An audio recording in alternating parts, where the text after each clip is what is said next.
Good evening sir. So ఈ ప్రభుత్వం కేవలం ప్రచార ఆర్భాటం, పచ్చి అబద్ధాలు తప్పిస్తే ప్రజలకు ఎక్కడ కూడా అకౌంటబిలిటీ అనేది చూపించట్లేదు సార్. ఎక్కడ నిజాలు అనేవి చెప్పట్లేదు సార్. వాళ్ళకి మొదటి నుంచి ఈనాడులో రాసిందే నిజమని నమ్మే ప్రజలు ఉన్నారని చెప్పేసి మొత్తం 2004 వరకు కూడా హైటెక్ సిటీ నేనే కట్టా, 2014 వరకు కూడా అదే నడిపించుకుంటూ వచ్చారు సార్.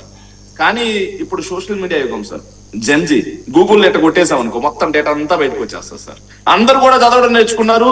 మీలాంటి న్యూట్రల్ ప్లాట్ఫామ్స్ కూడా దొరకడంతో మాలాంటి వాళ్ళు అందరం బయటకు వచ్చి మాట్లాడాల్సినటువంటి పరిస్థితి వచ్చింది సార్. సార్ చంద్రబాబు నాయుడు గారిది ఒకసారి నేను సుదీర్ఘంగా ఒక 5 నిమిషాలు తీసుకుంటాను సార్, దయచేసి గివ్ మీ.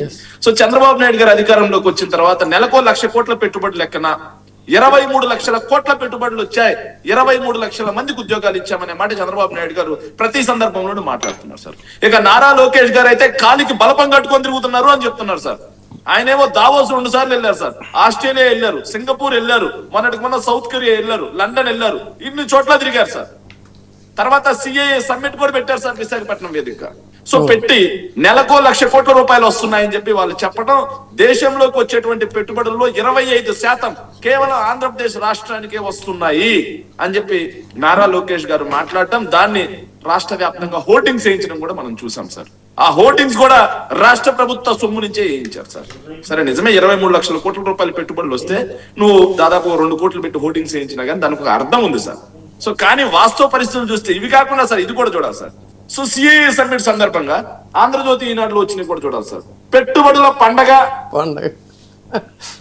పండగ సార్. ఒక రోజు ఆరంభానికి ముందే అదిరింది.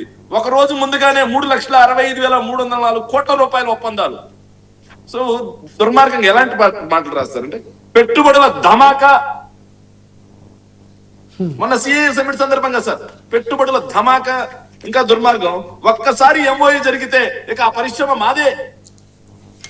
అంటే ఈ శారీ షోరూమ్స్ కి ఇలాంటి హెడ్డింగ్లు పెడతారు. ఏది ధమాకా సార్. 13.25 లక్షల కోట్ల పెట్టుబడులు. అదే ఇక్కడ బట్ పార్లమెంట్ ఇచ్చిన రిపోర్ట్ మాత్రం ఫ్యాక్ట్స్ ఏంటంటే రాష్ట్రంలో గత 2 ఏళ్లలో రాష్ట్రంలో నమోదైనవేమో 10 ప్రాజెక్టులు, కానీ ప్రారంభించిన కార్యకలాపాలు 2 ప్రాజెక్టులు మాత్రమే. తర్వాత ఇది కేవలం వీళ్ళు చెప్తున్నది 6,962 కోట్లే తప్ప వీళ్ళు చెప్తున్నట్టుగా 20 లక్షలు 60 లక్షలు ఇంకేదేదో ధమాకాలు గిమాకాలు పండగలు. ఇది ఒకసారి చూడండి సార్. ఈనాడు విలువలు ఉన్న పత్రిక సార్. ప్రపంచం మొత్తానికి క్వాంటమ్ కంప్యూటర్ మేమే అందిస్తాం. ఇంకా దుర్మార్గం పోటెత్తిన పెట్టుబడులు సార్. పోటెత్తిన పెట్టుబడులు ఇలా వెల్లువ, సునామీ, పోర్టు అని చెప్పి 23 లక్షల కోట్ల పెట్టుబడులు అంటే నిన్నటికి నిన్న ఏదైతే కేంద్ర మంత్రి జితిన్ ప్రసాద్ గారు sir, ministry of commerce and industries కి చెందినటువంటి కేంద్ర మంత్రి జితిన్ ప్రసాద్ గారు ఇచ్చినటువంటి సమాధానం ఏంది? కేవలం రాష్ట్రానికి 6,962 కోట్ల రూపాయల పెట్టుబడులు మాత్రమే వచ్చాయి. కేవలం 10 పరిశ్రమలు మాత్రమే వచ్చాయి. అవి కూడా గ్రౌండ్ లో వర్క్ లో ఉన్నాయి. 2 మాత్రమే ఉత్పత్తిని ప్రారంభించే స్థాయిలో ఉన్నాయి. 2 మాత్రమే. వీటి ద్వారా 22,167 ఉద్యోగాలు వచ్చాయి కదా సార్, వస్తాయి. ఇది కేంద్ర మంత్రి గారు ఇచ్చినటువంటి సమాధానం సార్. మరి ఎన్డీఏ ప్రభుత్వంలో భాగస్వాములు సార్ వీళ్ళు.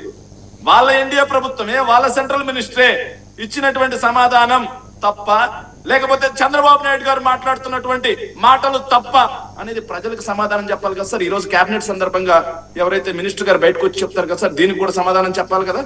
గత 3 రోజులుగా దుమారం అవుతుంది కదా. సో మంగళవారం రోజు నేను ప్రెస్ మీట్ పెట్టి మాట్లాడితే ఐటీడీపీ దగ్గర నుంచి అన్ని హ్యాండిల్స్ ఫేక్ అని వేసుకున్నారు తప్పిస్తే ఎట్టా ఫేక్ రా అంటే ఏ ఒక్కరు సమాధానం చెప్పట్లేదు సార్. ఈ రోజు మొదలైంది కాదు సార్. చంద్రబాబు నాయుడు గారికి ఇది వెన్నతో పెట్టిన విద్య సార్. ఇది కూడా ఒకసారి చరిత్రలోకి కూడా వెళ్తాం సార్. ఈ ప్రచారానికి వాస్తవాలకి ఎంత వేరియేషన్ ఉందని తెలుస్తా ఉంటే, ఇప్పుడు మేము విలువలో ఉన్నటువంటి జర్నలిజం నుంచి వచ్చినాడు. అదేంటంటే ఫ్యాక్ట్ ఫైండింగ్ లేకుండా, ఫ్యాక్ట్ చెక్ లేకుండా ఇప్పుడు కూడా మేము పొరపాటును కూడా ఏది కూడా న్యూస్ క్యారీ చేసేవాళ్ళం కాదు. కానీ సాక్షాత్తు వాళ్ళ ప్రభుత్వానికి సంబంధించిన ఎన్డీఏనే కేంద్రంలో వాళ్ళు చెప్తున్నటువంటి మాటకేను వీళ్ళు చెప్పే మాటకి ఎంత వేరియేషన్ ఉంది. తర్వాత ఒకవైపు ఏమో 48,777 మంది ఉపాధి కోల్పోయారు ఎంఎస్ఎంఈ అని కూడా వాళ్ళే చెప్తారు.